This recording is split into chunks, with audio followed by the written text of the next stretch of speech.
درود دوستان، روز خوبی داشته باشیم. آقای پیرمراد امیدیار متولد فرانسه، یکی از موفق ترین ایرانی های کل دنیا، صاحب کمپانی ایبی، که توی سن 6 سالگی پدر مادرش تصمیم میگیرن که به آمریکا مهاجرت کنن و شروع به درس خوندن میکنه اونجا. و چون علاقه زیادی به کارهای کامپیوتری، برنامه‌نویسی و ساختن وبسایت داشته، مدرکش اونجا میگیره. توی سن 28 سالگی برای سرگرمی یه وبسایت میسازه و یه دونه لیزر شکسته داشته توی وبسایت به قیمت $14 میذاره برای فروش. یه خریدار باهاش تماس میگیره و درخواست اون لیزر رو میکنه.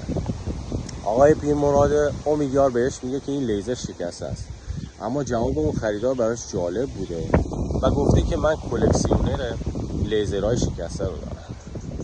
از اون موقع به بعد آقای امیدیار تصمیم میگیره که بقیه کلکسیونر و اشیایی که داره رو به اشتراک بذاره برای دیگران و همینطور روز به روز موجب پیشرفتش میشه و اسم وبسایت خودش رو میذاره ایبی، که یکی از موفق ترین انسان ها روی کره زمین هستن.